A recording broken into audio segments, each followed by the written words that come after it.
City India news Telugu మొత్తంగా విద్యార్థి ఉద్యమాలు వెనుకబట్టుబడుతున్నటువంటి సందర్భంలో ఇవాళ పీడిఎస్యు సభలు జరుగుతూ ఉన్నాయి. పీడిఎస్యు అనగానే ఒక 50 ఏళ్ల చరిత్ర మనకు గుర్తొస్తుంది. జార్జి రెడ్డి జంపాళ్ల యొక్క త్యాగాలు, ఆ తర్వాత శాస్త్రీయ విద్యా విధానం కోసం మనుషులందరికీ సమాన స్వేచ్ఛ, సమాన హక్కులు, సమాన ప్రతిపత్తి అనేటటువంటి లక్ష్యాల కోసం పోరాడుతున్నటువంటి సంస్థలుగా, ప్రజల్లోకి వెళ్ళి నిరంతరం ప్రజల్ని చైతన్యపరిచేటటువంటి విద్యార్థి సంస్థలుగా, విద్యార్థులతో నిరంతరం మమేకమవుతూ విద్యార్థుల సమస్యలను పరిష్కరించేటటువంటి విద్యా సంఘంగా పీడిఎస్ ఉన్నటువంటి పేరంతా కూడా అందరికీ తెలిసినటువంటిది.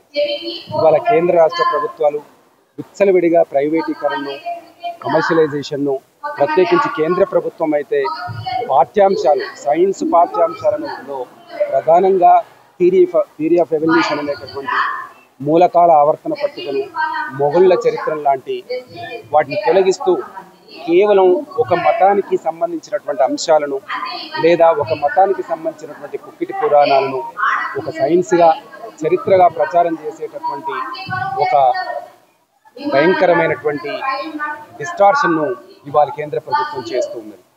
ఎప్పుడో కొఠారి కమిషన్ చెప్పినట్టుగా జీడిపిలో 6% విద్యారంగానికి కేటాయించాల్సినటువంటి సందర్భంలో ఉన్న కేటాయింపులకు కూడా కోతలు పెట్టి విద్యారంగానికి కేటాయించాల్సినటువంటి కేటాయింపుల్ని తీసేసి రాష్ట్రంలో కావచ్చు, దేశంలో కావచ్చు లక్షలాది పోస్టులు, స్కూళ్లలో కావచ్చు, కళాశాలలో కావచ్చు, విశ్వవిద్యాలయాల్లో కావచ్చు లక్షలాది బోధన పోస్టులు, టీచింగ్ పోస్టులన్నీ కూడా ఖాళీగా ఉన్నాయి. ఒకవైపేమో 2047 వరకు అభివృద్ధి చెందినటువంటి భారతదేశాన్ని, 5 ట్రిలియన్ల యొక్క భారతదేశాన్ని చూస్తామని చెప్తున్నారు. కానీ మరొక వైపు విద్యారంగాన్ని పూర్తిగా నిర్లక్ష్యం చేసి కార్పొరేట్లకు అనుగుణమైనటువంటి చదువు మాత్రమే నిజమైనటువంటి చదువు, కార్పొరేట్ కంపెనీలకు ఉపయోగపడేటటువంటి విద్యార్థులు ఆ చదువు మాత్రమే నిజమైనటువంటి చదువు అనేటటువంటి ఒక అబద్ధపు ప్రచారాన్ని కేంద్ర రాష్ట్ర ప్రభుత్వాలు చేస్తూ ఉన్నాయి. వాటన్నిటినీ పక్కకు పెట్టి చదువుకున్నటువంటి విద్యార్థులకు అందరికీ కూడా ఉపాధి, ఉద్యోగాలు వచ్చి గౌరవప్రదమైనటువంటి భద్రతతో కూడుకున్నటువంటి జీవితాన్ని గడిపేటటువంటి విధంగా, ఉపాధిని, ఉద్యోగాలను ఇచ్చేటటువంటి విధంగా విద్యారంగాన్ని మార్చాలి. దేశంలో, రాష్ట్రంలో ఉండేటటువంటి బోధన రంగంలో ఉండేటటువంటి ఖాళీలను తక్షణమే భర్తీ చేయాలి.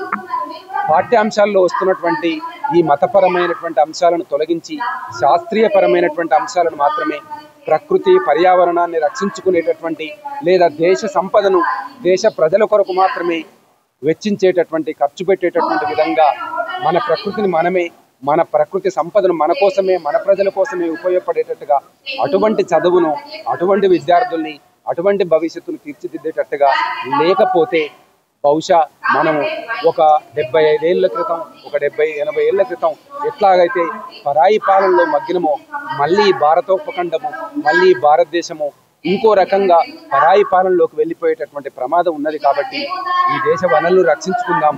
ఈ దేశ వనరులు రక్షించుకొని, ఈ దేశ వనరులు మన కోసమే మనం కాపాడుకొని, మన కోసమే వాడుకొని, మన దేశాభివృద్ధి కోసం వాడుకునేటటువంటి క్రమంలో విద్యారంగంలో వచ్చేటటువంటి మతపరమైనటువంటి, విశ్వాసపరమైనటువంటి అంశాలను తొలగించాలని, విద్యార్థులను మరింత చైతన్యవంతంగా, మరింత జ్ఞానవంతులుగా తీర్చిదిద్దడానికి ప్రభుత్వాలు పనిచేయాలని, అటువంటి దిశలో పీడిఎస్యు లాంటి సంస్థలు కూడా పనిచేస్తున్నాయని చెప్పి ఆ సంస్థను ఈ సందర్భంగా అభినందించారు.